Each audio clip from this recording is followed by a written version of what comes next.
Gustavo Ribas Neto trouxe para aqui para esse. Ele está trazendo coisas incríveis. Hoje ele trouxe uma cesta de ovos. Sabe aquela cesta de ovos daquelas? Olha lá, Nossa.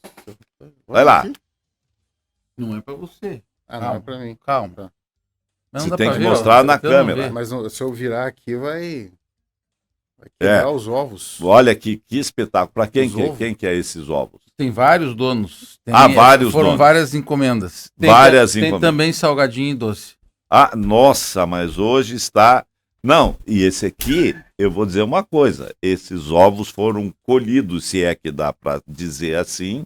Ovo caipira. Foram. Sim, é claro. O Rodrigo já vai colocar uma foto, quem tiver a oportunidade de ver, tanto pelo YouTube quanto pelo Facebook, vai ver que são ovos realmente. Dá para se dizer que fala pir, corococor, porque eles são de cores diferentes. Não é aquele ovo padronizado que você compra no mercado, que todos eles têm a mesma cor. Isso aí, a função, inclusive, do ovo, quando ele tá mais esverdeado e tal, ele tá cálcio, Olha lá, ó, né? olha a cesta lá, olha a foto da cesta. É que as galinhas comem, inclusive, a própria casca de ovo. Uhum. E aí vai mais cálcio no processo delas, os ovos ficam até verdes, às vezes fica aquele ovo verde. O processo se faz com a galinha quando ela põe a própria casca. Seca a casca no fogão a lenha, naquele forno, tem do lado, e depois dá para elas de novo. Dá pra dizer que é o tal do ovo orgânico ou não tem nada a ver? Tem algumas coisas, né, Marcílio, que eu acho até essas conversas, às vezes, de orgânico e tal, são difícil até de mencionar. Na realidade é o seguinte, essas galinhas aí ficam soltas, né? Então comem coisas que tem no meio ambiente. No meio ambiente, assim, elas não pasto, são. uma minhoca, não sei o quê, mas elas recebem milho, quando o milho está muito caro é trigo, né? Então, A cor da gema é mais forte também, né? muito mais forte, né? Muito mais forte pelo que ela sai somente da ração, né? Normalmente a galinha estaria vinculada a uma ração. Essas comem milho, e aí ficam no pátio ali comendo o que tem, né? Então aí você tem uma questão vamos dizer, do caipira. O orgânico, se for ver a essência do orgânico, é o seguinte: medicamento homeopático, tá? Essas galinhas não precisam de medicamento. Quando você tem pouca população, você acaba com a necessidade de medicamentos. Tem uma população dentro de um barracão, geralmente elas estão dentro de um barracão, galinhas, né, comerciais, e aí você tem elas em gaiolas pequenas, uma população muito grande, você aumenta a chance de risco. Se a gente tiver todo mundo gripado aqui com 50 pessoas nessa sala, vai passar. Se tem poucas, às vezes não passa. Então não tem a questão de medicamento. Mas o milho, por exemplo, que ela come, é milho que a gente produz, né? E esses milhos são tratados com defensivos como todos são.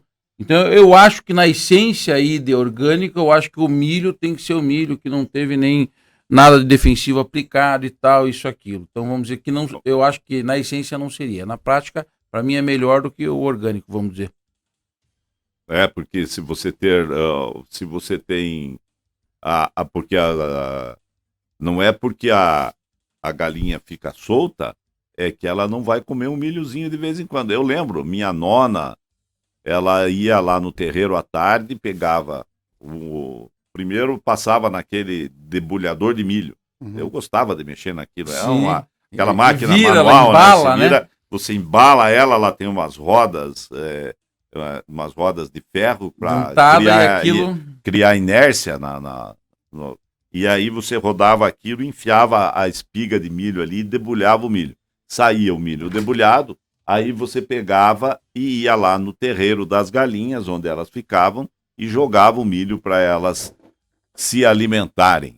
E é uma coisa que hoje em dia tem muita gente, eu não sei se essa geração mais nova agora, tirando a geração mais nova que ainda vive no campo, se ela tem uma ideia de como é que era, ou como é que é ainda você ir num terreiro lá e ver as galinhas, assim como o porco, né?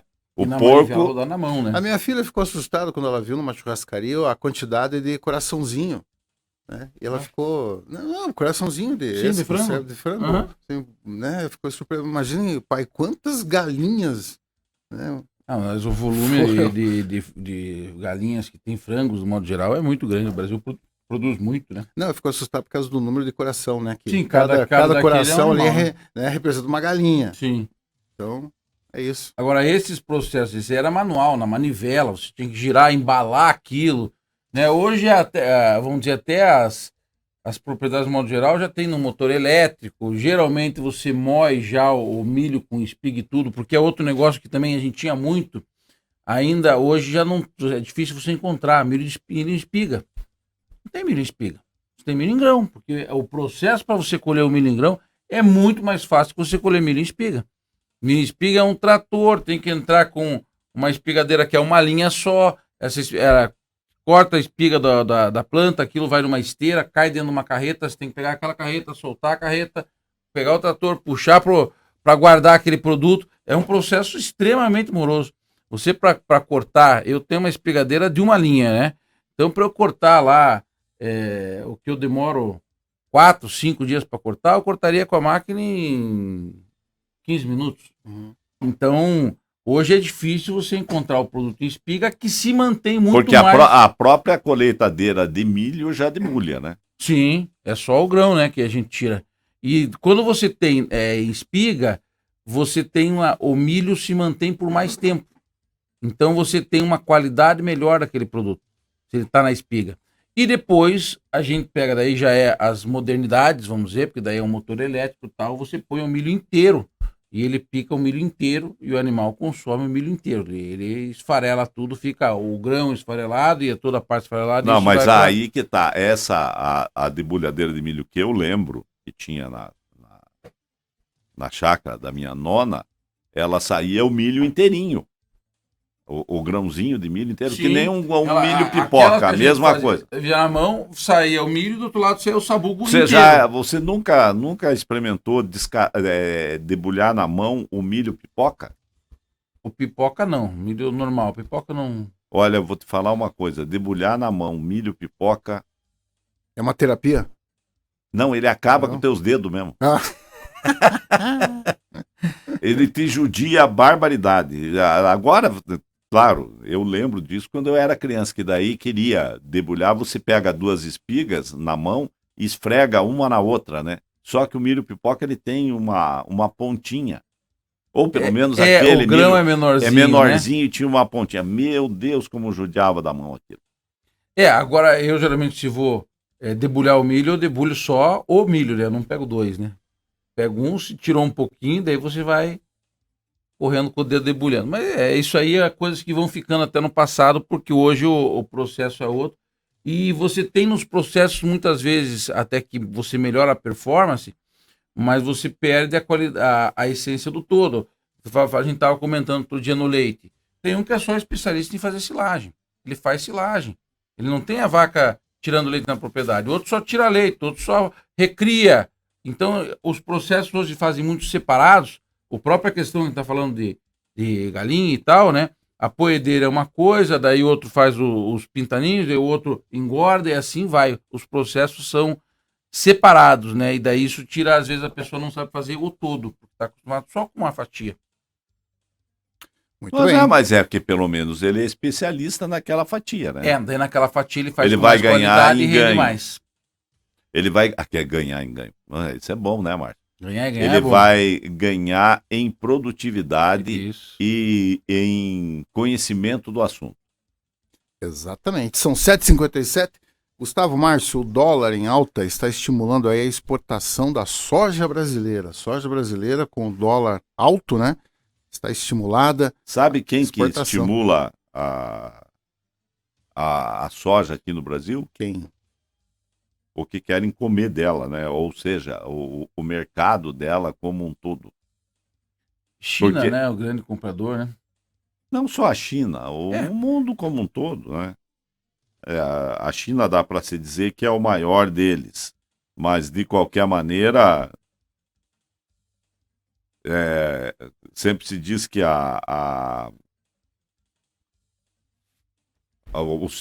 que a China não consegue dar de comer todo mundo lá ainda. Então tem muito chinês ainda que precisa comer. Precisa melhorar a qualidade alimentar, né?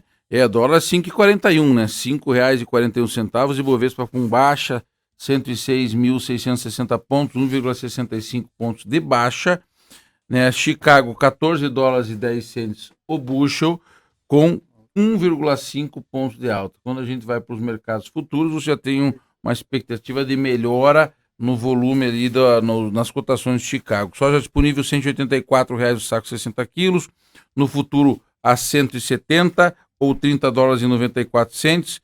E o pessoal na expectativa dos 190. O pessoal já largou mão do Guará. Isso é uma tragédia, largar mão do Guará. Milho, 6,59 dólares, dólares, o bushel, que é mais ou menos 30 quilos, 1 ponto de baixa. Não, eu dei risada de outra coisa, de uma mensagem eu dei risada comigo que eu me embananei aqui, é por isso.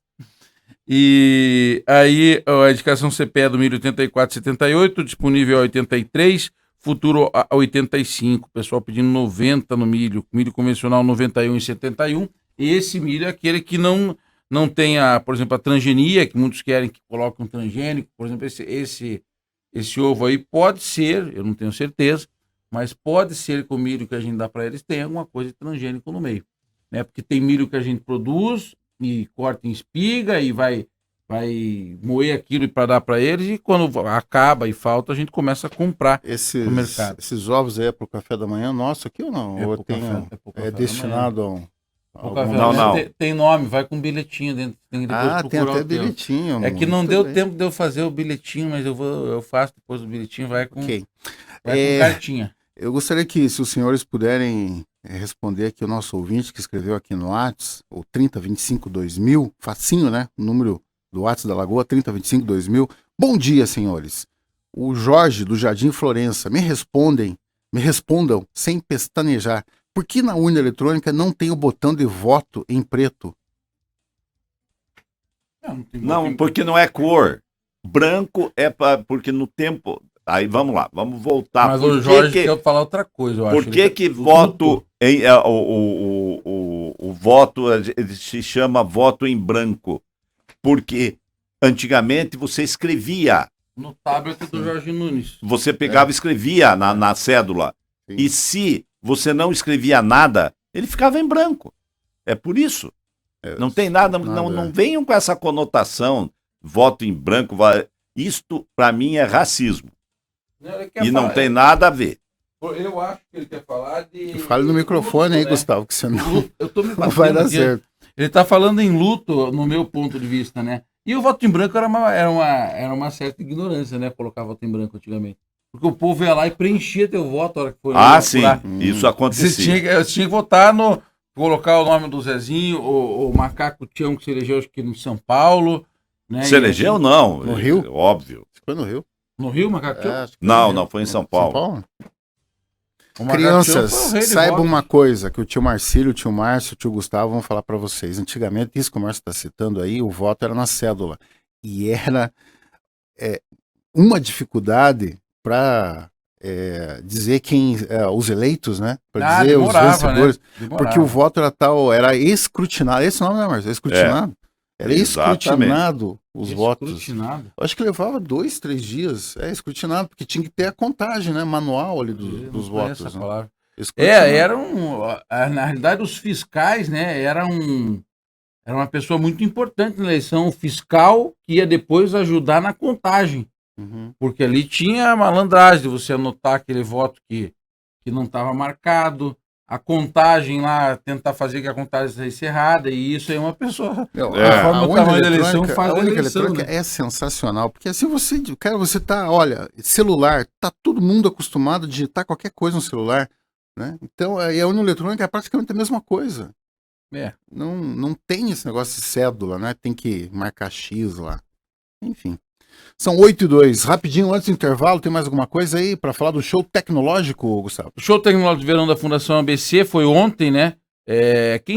Quem coordena o show tecnológico da Fundação ABC é o Luiz Penkoski, né? Que já esteve com a gente. E esse ano eles estavam destacando a questão de mancha foliar na cultura da cevada, danos e dificuldades do setor de fitopatologia. Lembrando, né, que a cevada é um atrativo, é um futuro para nós que pode ser muito bom. E o show tecnológico foi feito ali, onde vai ser, inclusive, a maltaria. É ao lado. A maltaria está numa parte do local onde é feito o show tecnológico. Isso aí é plantado, a gente planta, conduz, tem as pesquisas. Ali eram 14 estações, então a cada meia hora você muda de estação, tem uns 20, 25 minutos de palestra, depois mais 5 para o pessoal ir para outra estação. Então aconteceu o show tecnológico de verão. E a gente tem também, Marcílio, agora dia 5 de outubro, o Dia de Campos Celulares de Inverno, no polo do IDR Paraná. O polo é ali perto do Vendrame, né?